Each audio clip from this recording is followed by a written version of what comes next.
when you jump into that freezing cold pool at 6 o'clock in the morning, that is the worst, hands down. You're just waking up and you're like, man, I don't want to jump in right now. How much more does it hurt at 36 than 22, 23? I mean, it doesn't get any easier. Making the Olympic trial cut, going to the Olympic trials at the age of 36, 37, and being one of the contenders in a number of events, it's very impressive. Making the Olympic team is icing on the cake. You know, I've experienced so many of Ryan's lows, and I can't wait to experience his highs for him. The ones that get, you know, chewed up and spit out are the ones that are most naive. So I think that's kind of what happened to him.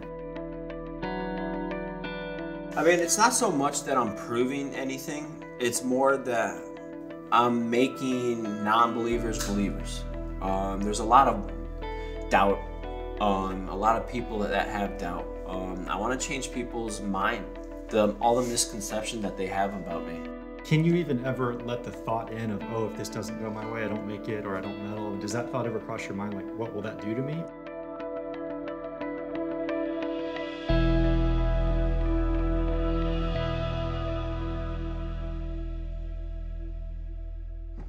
You guys sure you don't want anything? Donuts? We're good. Appreciate it, man. Got it. All right, you too. Are there ever mornings where it's like, damn it, I don't want to do this? Every morning. every morning that I wake up. How do you handle the mental stress side of it? The pressure only comes to me when people start talking about swimming. You can win the gold medal at the Olympics, like that kind of stuff, because then it's putting pressure on me, being like, I have to get it done, I have to do this for everyone. You know, in life you get knocked down, but it's how you get up and how you keep moving forward that's gonna basically define you as a person. And I've been knocked down millions of times, and I kept fighting.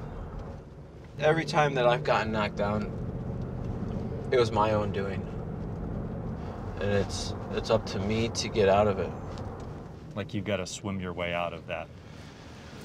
Almost. Yeah. Yeah, to the point.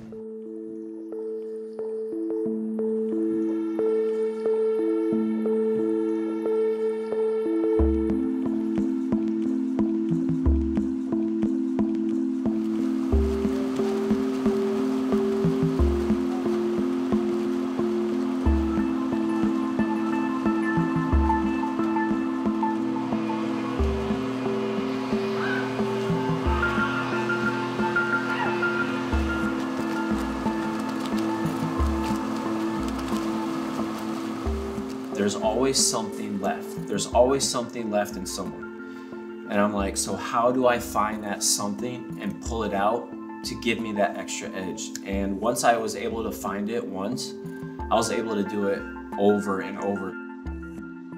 Being a father, being a husband, being a swimmer, like you name it. It's just, I go all in. And for a time that was with drinking too, right? For a time that was with drinking too.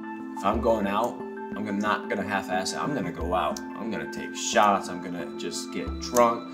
And then when I wake up in the morning, I'm gonna be a badass in the water. Like that was my mentality, just go big or go home. Did it ever get to a point where it worried you? Yes, yes, very much so. That he could spiral out of control because of all the, you know, the hype from Rio. On Sunday, reports surfaced that Lochte and U.S. swimming teammates had been robbed at gunpoint. The story was a fabrication, as video evidence emerged of an altercation with a security guard at a gas station. Lochte lost his first major endorsement with Speedo, announcing it is dropping the Olympian after a decade-long relationship. Olympic swimmer Ryan Lochte has been suspended 14 months for a violation of anti-doping rules. This is Lochte's second suspension in less than 2 years, but still plans to swim at the Tokyo Olympics in 2020.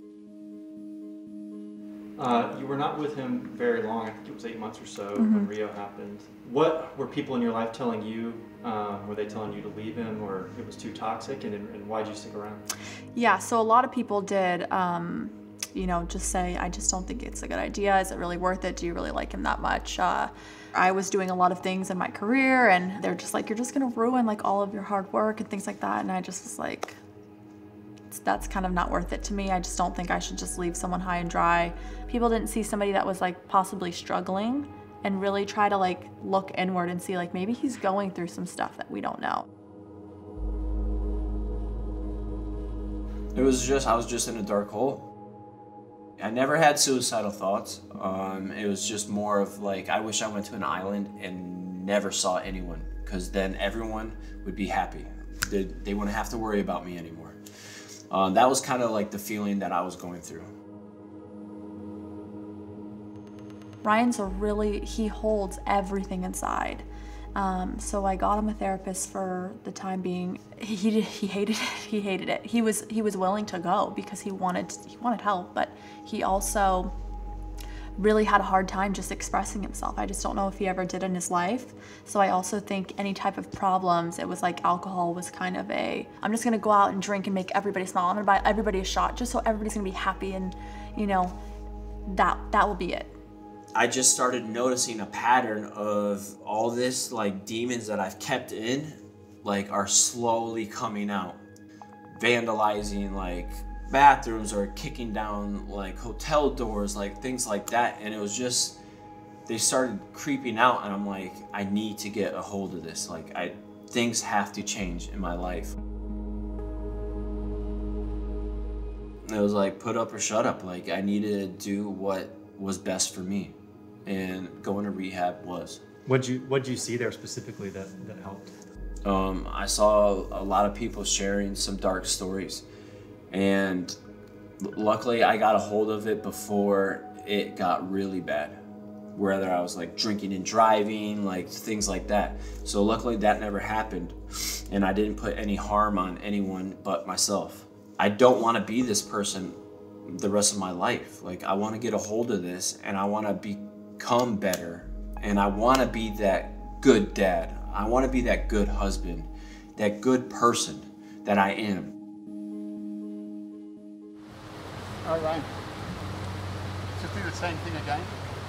As low as you can go.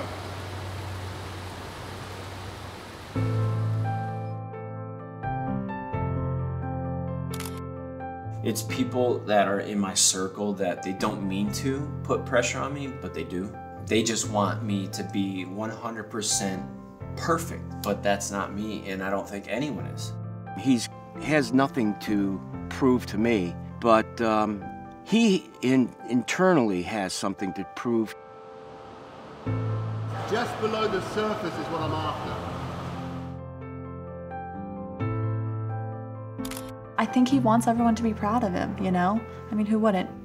It's crazy in my mind, right? To think that you could be that good at something, and people think that you're just this party guy, you don't take your sport seriously, you know, but you have to be so freaking good to be that good.